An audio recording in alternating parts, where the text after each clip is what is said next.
নমস্কাৰ প্ৰিয় দৰ্শক, পুনৰ এবাৰ আপোনালোক সকলোকে আমাৰ এই চেনেলটোৰ এটা খুবেই গুৰুত্বপূৰ্ণ ভিডিঅ'ৰ মাজলৈ স্বাগতম জনাইছো।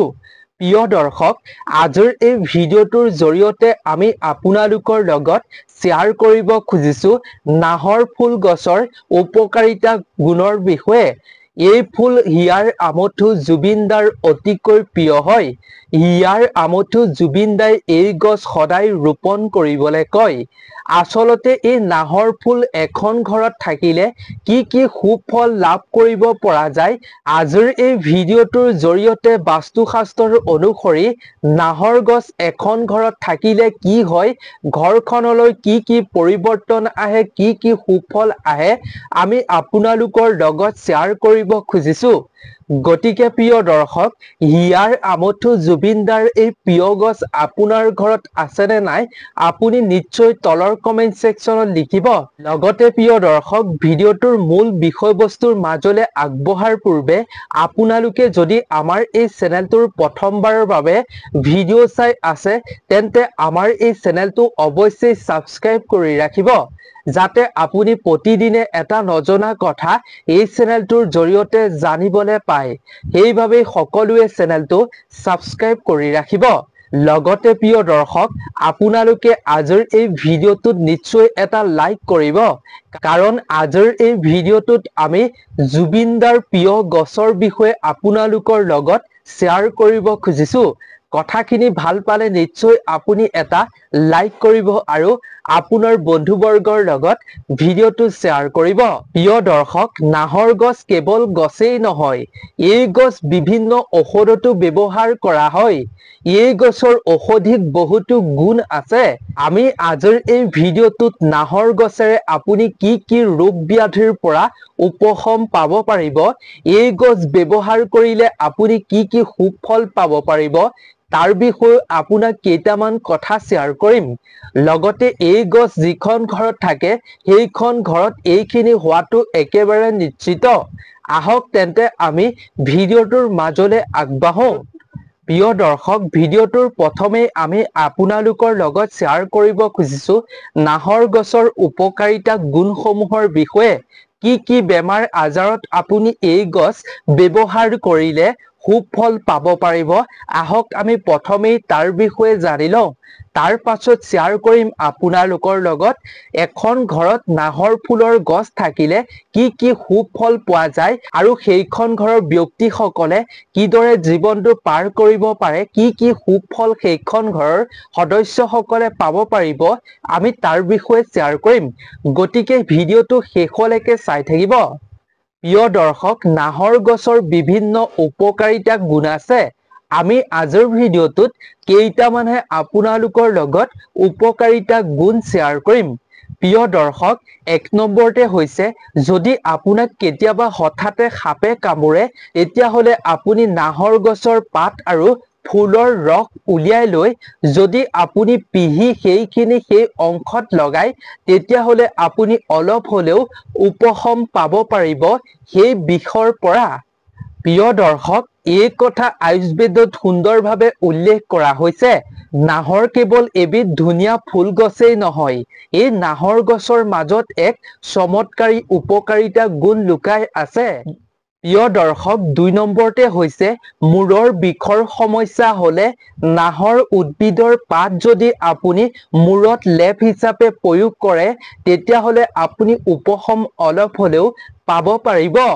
প্ৰিয় দৰ্শক, তিনি নম্বৰ উপকাৰিতা গুণটো হৈছে, নাহৰ উদ্ভিদৰ বীজৰ তেল যদি আপুনি ঘাঁ বা খজুৱতিত ব্যৱহাৰ কৰে, তেতিয়াহ'লে আপুনি সেই সমস্যাৰ পৰা উপশম পাব পাৰিব বুলি কোৱা হৈছে। চাৰি নম্বৰতে হৈছে প্ৰিয় দৰ্শক, হাঁপানি চিকিৎসাৰ বাবে নাহৰ উদ্ভিদৰ ফুল ব্যৱহাৰ কৰিব পাৰে। প্ৰিয় দৰ্শক, বিভিন্ন প্ৰকাৰৰ ভিটামিন আৰু খনিজ আৰু পুষ্টিৰ বাবে নাহৰৰ যথেষ্ট স্বাস্থ্যৰ বাবে উপকাৰিতা আছে বুলি কোৱা হয়। নাহৰ উদ্ভিদে বহুতো ৰোগ প্ৰতিৰোধ কৰাৰ ক্ষমতা আছে। পাঁচ নম্বৰতে হৈছে প্ৰিয় দৰ্শক, নাহৰ গছৰ পাত ফুল ব্যৱহাৰ কৰি আপুনি গাঙঠিৰ গাঁঠি নিৰাময় কৰিব পাৰিব। প্ৰিয় দৰ্শক, নাহৰ গছৰ পাত, বীজ আৰু শিপা আৰু ফুলবোৰ ঔষধিক গুণানুগুণৰ বাবে আয়ুৰ্বেদৰ মতে নাহৰ গছত তিনিটা দোষ, বাত, পিত্ত আৰু কফক শান্ত কৰে। ইয়াৰ এক কঠোৰ আৰু তিতা আৰু শীতল শক্তি আছে বুলি আয়ুৰ্বেদত কোৱা হৈছে। নাহৰ গছ হৈছে এক সুন্দৰ চিৰসেউজীয়া ডাঙৰ ঔষধিক গুণৰ গছ, যাক বিভিন্ন ৰোগৰ চিকিৎসাৰ বাবে ব্যৱহাৰ কৰা হয় বুলি আয়ুৰ্বেদত কোৱা হৈছে। অতীজৰে পৰা বিভিন্ন ৰোগত নিৰাময়ৰ ক্ষেত্ৰত বিভিন্ন ধৰণৰ ঔষধিক গছ পৰম্পৰাগতভাৱে ব্যৱহাৰ হৈ আহিছে।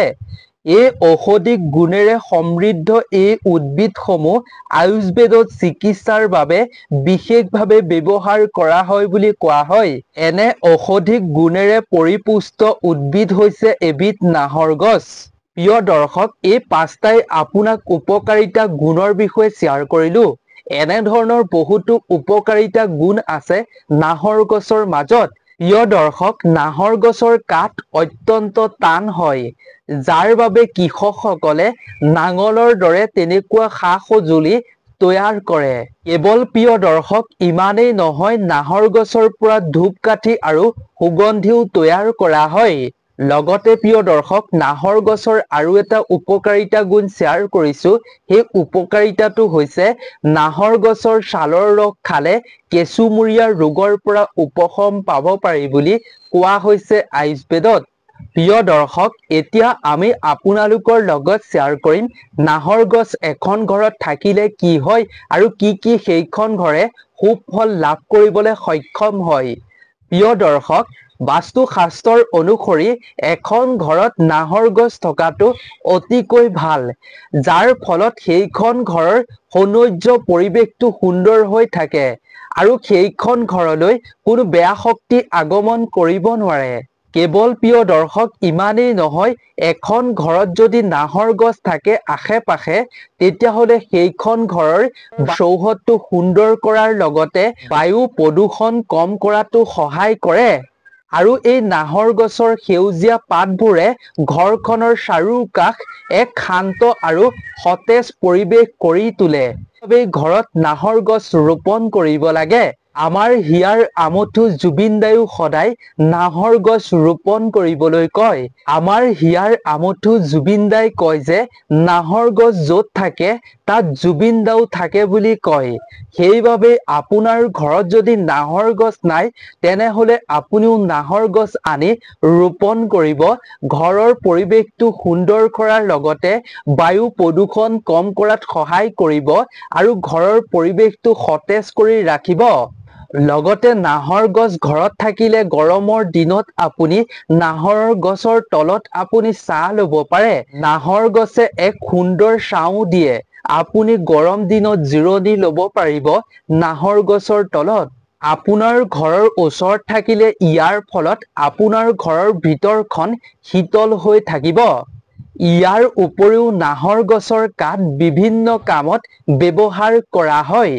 এখন ঘৰত নাহৰ গছ থকাটো অতি শুভ আৰু পবিত্ৰ বুলি শাস্ত্ৰই কৈছে।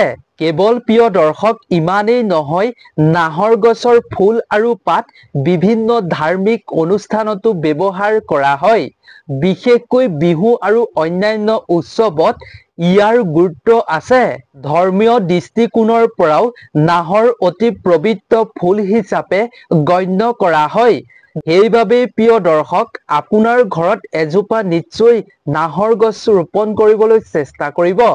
নাহৰ গছ আপোনাৰ ঘৰখনত থাকিলে আমাৰ হিয়াৰ আমঠু জুবিন দাও আপোনাৰ ঘৰত থাকিব। য'ত নাহৰ গছ থাকে তাতেই জুবিন দাও থাকে বুলি জুবিন দাই কৈ গৈছে। গতিকে নিশ্চয় আপুনি এজোপা নাহৰ গছ ৰোপণ কৰিব। ধৰ্মীয় দৃষ্টিকোণৰ পৰাও ইয়াক শুভ বুলি মনা হৈছে। কাৰণ প্ৰিয় দৰ্শক, শুভ অনুষ্ঠান মাংগলিক কাৰ্যত নাহৰ ফুল আৰু পাত ব্যৱহাৰ কৰা হয়। গতিকে প্ৰিয় দৰ্শক, আজিৰ ভিডিঅ'টো ইমানেই আছিল। আশা কৰোঁ ভিডিঅ'টো চাই নিশ্চয় আপুনি ভাল পালে।